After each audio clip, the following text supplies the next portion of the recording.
Seja muito bem-vinda aqui no canal da professora Camila Cobos. Você já teve dúvida na hora de redigir uma redação? Ou já teve dúvida quanto à estrutura textual cobrada pelo Sebrasp? E mais, vai fazer o concurso do ICMBio?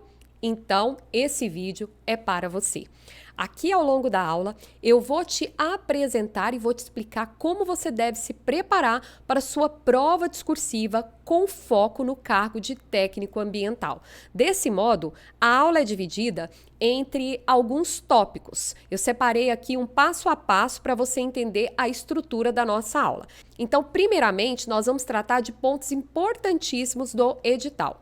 Na sequência, eu vou te mostrar qual a estrutura textual cobrada pelo Sebrasp, ou quais as estruturas textuais que podem ser cobradas aí na sua prova discursiva. Depois eu vou te apresentar uma proposta de tema bem parecida com aquilo que você pode encontrar no dia do teu concurso. E ainda, eu vou te mostrar um modelo de redação que vai te ajudar a escrever com mais tranquilidade, celeridade e eficiência. Então, olha só.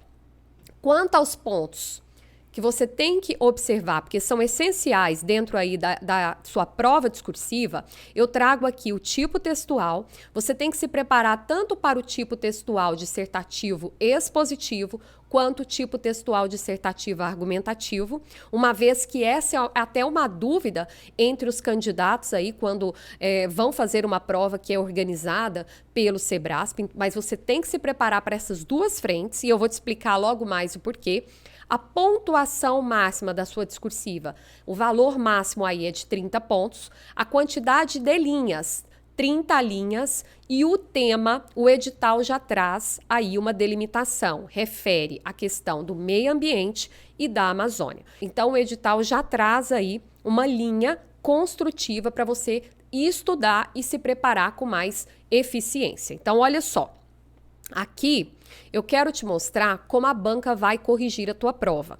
A sua prova ela será corrigida tanto naquilo que nós denominamos de conhecimento do tema, de conteúdo, que é a capacidade do aluno de falar sobre aquele tema cobrado, daquele tema especificado ali na estrutura da prova discursiva. A gente já sabe que é meio ambiente e Amazônia, mas dentro dessa categoria, dentro dessa linha temática, vários assuntos podem ser o quê? Podem ser cobrados, podem ser checados ali na hora da tua prova. Então você vai ser avaliado de modo bem preciso quanto à questão do conhecimento do tema.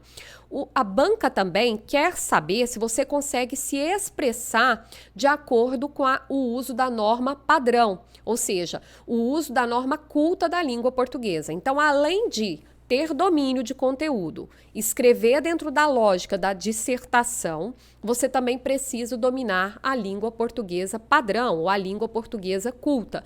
Tudo isso obedecendo aos princípios de coesão e coerência textual. Então, esses são os pontos que você tem que se atentar. E aí vem sempre aquela indagação. Professora, qual que é essa estrutura cobrada pelo Sebrasp? Eu vou produzir um texto dissertativo expositivo ou um texto dissertativo argumentativo? E aí eu te respondo, depende. Por que depende?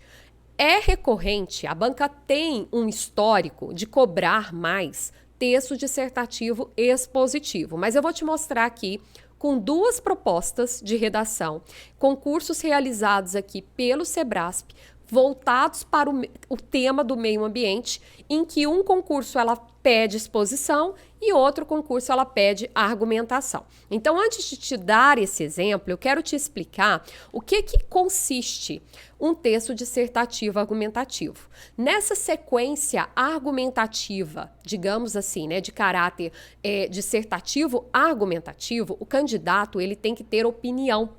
Ele tem que ter ponto de vista. Então, a banca ela vai cobrar posicionamento, ela vai cobrar escolhas. Você vai escolher ali dentro do roteiro selecionado, ou a banca também pode não trazer um roteiro, mas você vai se posicionar. Você vai escolher como se posicionar dentro dos tópicos cobrados, quando é o caso de ter os tópicos. Então, você tem que ter ponto de vista, você vai defender uma tese, você vai construir argumentos. Então, guarde bem a palavra posicione.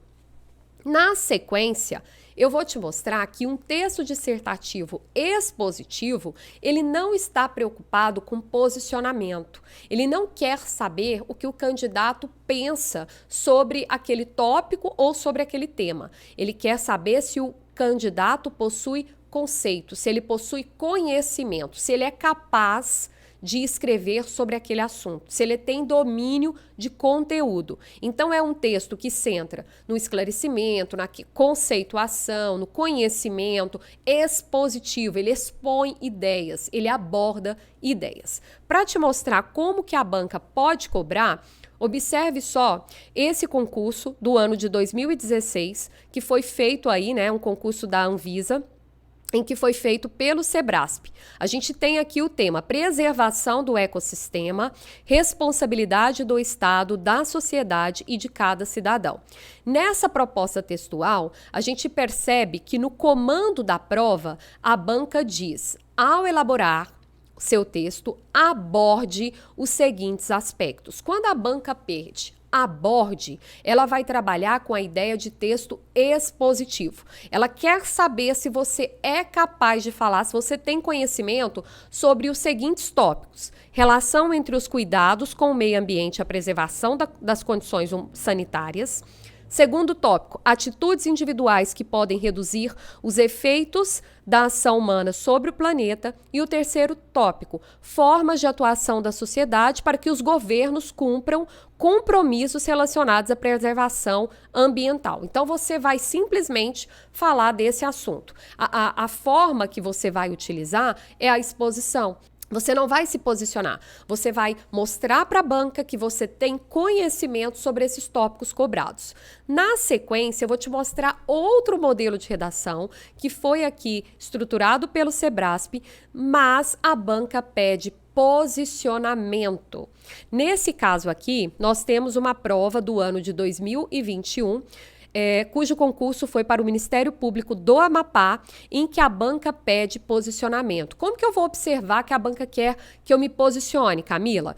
Pela própria estruturação aqui da proposta de redação. Se você acompanha aqui comigo, eu tenho o tema: os seres humanos estão dispostos a mudar seus hábitos pela preservação do planeta. Eu tenho um tema que já é um questionamento. É um tema que mostra aí para o candidato que ele vai ter que fazer escolhas na hora de construir o seu texto. E essas escolhas, elas são indicadas pelos tópicos ou pelos aspectos. Mas antes dos aspectos, eu tenho algo importantíssimo, que está até marcado aí de amarelo. Ao redigir seu texto, posicione-se explicitamente com relação à pergunta precedente. Então, você tem aí a pergunta que refere ao tema e tem dois tópicos. Apresente uma contextualização do atual panorama ambiental mundial, citando exemplos de ações humanas que acarretam graves alterações no meio ambiente. E no segundo ponto, você tem: discorra sobre duas ações potencialmente capazes de impactar de forma positiva o meio ambiente. Então, olha só, aqui no primeiro exemplo, eu tenho uma proposta vinculada ao tema do meio ambiente, mas que pede aborde. Esse tipo textual é o tipo textual expositivo, dissertativo expositivo. E na sequência, eu tenho aqui um tipo textual que pede posicionamento. Posicione-se explicitamente. Então, o candidato ele vai ter que tecer argumentos, ele vai ter que ter ponto de vista, ele vai ter que fazer escolhas dentro dos tópicos selecionados. Então, você tem que se preparar para essas duas frentes. E ainda a banca pode inovar também e simplesmente te apresentar um tema, não apresentar tópicos. Aí você vai ter mais liberdade ainda para criar os seus argumentos. O modelo de redação que eu preparei para você foi o seguinte: olha só, eu trago aqui dentro da proposta o texto motivador, referente aí à própria sustentabilidade, tá? Você pode fazer até uma pausa aí para você fazer a leitura desse texto motivador. Eu não vou fazer a leitura agora, mas ele, de certa forma, assim como na prova discursiva do Sebrasp, ele traz aí o assunto, ele coloca o assunto à tona dentro da perspectiva textual cobrada. Na sequência vem o enunciado, considerando que o fragmento de texto acima tem caráter unicamente motivador, redija um texto dissertativo acerca do seguinte tema. Então, qual é o tema? Desenvolvimento econômico e preservação da Amazônia. Ok, é um tema que, inclusive, vale aqui o lembrete, é um tema muito pertinente dentro dessa lógica, né, dessa estrutura aí temática que já foi prevista no edital. E por fim eu tenho, ao elaborar o seu texto, aborde os seguintes tópicos. Então, dentro dessa proposta textual que eu trago para você nessa aula, qual que é, né, o tipo textual que vai ser escrito aqui? É o tipo textual dissertativo expositivo. Por quê? Porque a banca já diz, aborde, não quer posicionamento. Ela quer que você fale sobre o quê? Sobre esse tema a partir de 3 tópicos. Os tópicos são desafios do desenvolvimento sustentável da Amazônia, ou seja, o que desafia a ter esse desenvolvimento sustentável dentro da estrutura aí, né, da Amazônia. Ações institucionais que podem reduzir os impactos no ecossistema amazônico. E, por fim, atuações do poder público para o desenvolvimento sustentável na região amazônica. Então, dentro dessa proposta aqui apresentada, eu trago a estrutura da redação. Nessa estrutura, eu já crio aqui um pequeno esqueleto, em que no primeiro parágrafo você vai fazer aí uma introdução. Essa introdução, ela vai ser bem rápida, bem objetiva, então eu vou te mostrar no exemplo aqui. Ela é bem concisa. O objetivo dela é simplesmente contextualizar o tema e já trazer aí os tópicos que serão desenvolvidos nos outros parágrafos. Pois bem, a introdução, dentro desse modelo de redação aqui do Sebrasp, que vem por tópicos, ela é obrigatória? Ela não é obrigatória. O que você precisa escrever, o que você precisa garantir ali ao longo do seu texto é aquela ideia de início, meio e fim, de introdução, desenvolvimento e conclusão. Você pode pegar o primeiro tópico e, a partir dele, já redigir aquele caráter introdutório do texto, aquela toada de início, mas você pode fazer uma introdução ali bem curta, bem precisa e rápida. Na sequência, você vai utilizar da seguinte estruturação. Para o segundo parágrafo, você vai falar do primeiro tópico. No terceiro parágrafo, você vai falar do segundo tópico. E no quarto parágrafo, você vai conduzir ali, você vai contextualizar, vai argumentar sobre o último tópico, o terceiro tópico. Nesse caso aqui, foram apresentados tema e 3 tópicos. Então, você vai seguir essa lógica. Não pode inverter a ordem dos tópicos. Não pode criar novos tópicos e nem tampouco unir os tópicos no mesmo parágrafo. Isso vai fazer com que você não cumpra ali aquela pontuação específica da banca Sebrasp. Então, o examinador ele vai te penalizar se você não seguir essa ordem proposta dos tópicos aí. Isso é o que nós chamamos de sequencialização dentro da estrutura da redação, ou seja, seguir o passo a passo cobrado pela banca. Na sequência, eu tenho o modelo de redação. Então, aqui, para você entender como que esse texto foi pensado, né, foi estruturado, eu coloco uma legenda cujas marcações estão em formatos de cores diferentes. Então, para iniciar, eu vou fazer a leitura de cada parágrafo e depois eu faço os comentários. Olha só, no parágrafo da introdução, nós temos o futuro da Amazônia combina proteção da floresta e desenvolvimento.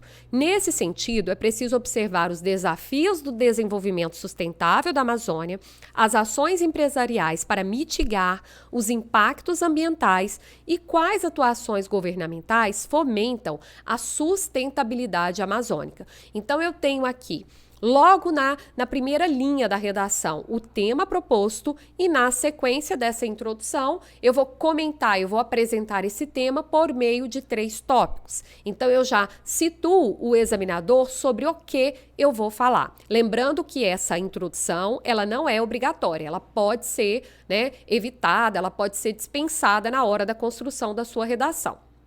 Mas aqui eu trago, por quê? Porque, como eu te falei, é importante manter essa ordem de início, meio e fim. E olha como eu vou fazendo ao longo do texto. No segundo parágrafo, eu tenho o primeiro tópico. Primeiramente, destacam-se os principais desafios para a promoção do desenvolvimento sustentável da Amazônia. Eles se aplicam tanto na escala global quanto regional. Além disso, tais caminhos requerem soluções práticas e economicamente viáveis. Para explicitar, enumeram-se 2 eixos. De um lado, o desafio ligado à problemática estrutural, o pequeno apoio dado às instituições de ciência, tecnologia e inovação da região, e do outro lado, destaca-se a complexidade de uma região que abriga uma enorme diversidade social, econômica, étnica, cultural, biológica e física. Então, nesse parágrafo aqui, o que é importante você perceber? Que eu já começo com o tópico, com o aspecto que foi cobrado pela banca, que é esse que está de marcação aí, né? Está de amarelo, está marcado de amarelo. Então, eu trago o tópico aí para a primeira linha, que também é o tópico frasal aí do meu parágrafo.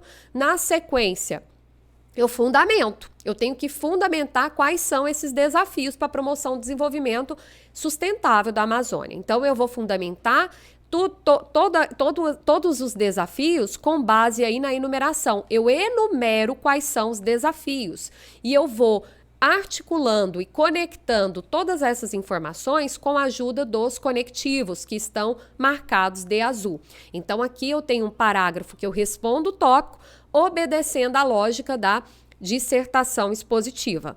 Na sequência, eu tenho o terceiro parágrafo e o segundo tópico. Assim, para atenuar os impactos no ecossistema amazônico, são necessárias diversas ações institucionais na promoção do desenvolvimento sustentável. Um exemplo é a Rede de Soluções de Desenvolvimento Sustentável das Nações Unidas, na sigla em inglês SDSN, lançada em 2014, que mobiliza centros de conhecimento da região a fim de encontrar soluções práticas e viáveis para os problemas de sustentabilidade na região amazônica. Essa rede envolve universidades, centros de pesquisa, organizações da sociedade civil, instituições governamentais.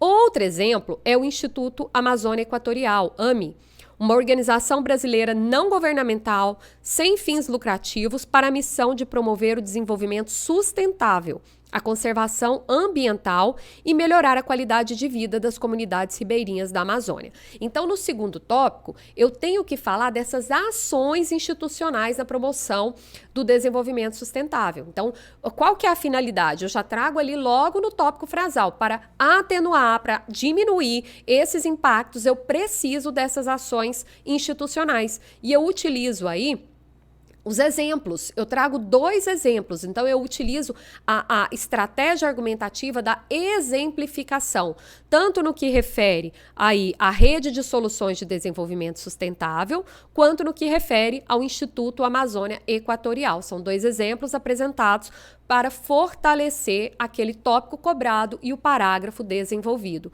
E para fechar o texto, eu vou produzir o 4º parágrafo aqui, que é o terceiro tópico, e eu também vou chamar de conclusão. Eu já crio uma estrutura que vai dar o fechamento no texto. Pois bem, nesse tópico eu tenho que falar das atuações do poder público, né, diante aí desse desenvolvimento sustentável. Então, olha só, por fim, para mobilizar o desenvolvimento sustentável na região amazônica, as atuações do poder público também são imprescindíveis. Há vários projetos governamentais ligados à redução de gases, à educação ambiental, à diminuição do desmatamento, como o programa Floresta Mais, destinado à valorização de quem preserva e cuida da floresta nativa brasileira. Então, traz uma citação de algo que já é feito e mostra aquilo que ainda precisa. No entanto, para alcançar mais efetividade no desenvolvimento sustentável, é preciso que o poder público invista em tecnologias para fiscalização e educação ambiental. Afinal, é urgente repensar e alterar as normas ambientais, pois essa legislação é em grande parte feita para reger situações presentes e de caráter punitivo, em vez de orientar e disciplinar situações futuras, a depender do planejamento governamental. Assim, é essencial o equilíbrio entre a utilização econômica dos recursos naturais e a preservação de parte desses recursos para as gerações futuras. Então, para fechar aqui o texto, há também, né, no último parágrafo, uma proposta, uma estratégia da intervenção. Por quê? Essa estratégia da intervenção ela é obrigatória? Não, não é.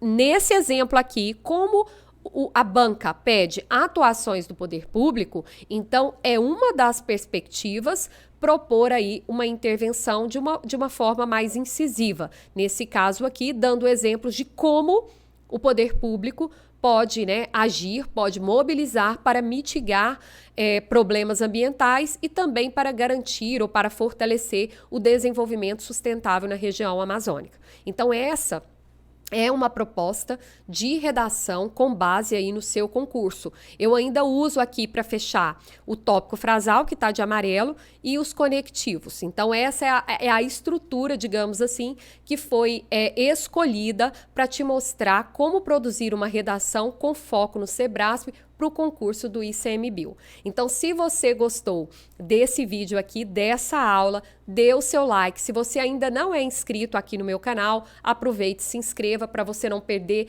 nenhum conteúdo. Se você tiver alguma dúvida, pode deixar aqui nos comentários. E muito obrigada e até a próxima aula.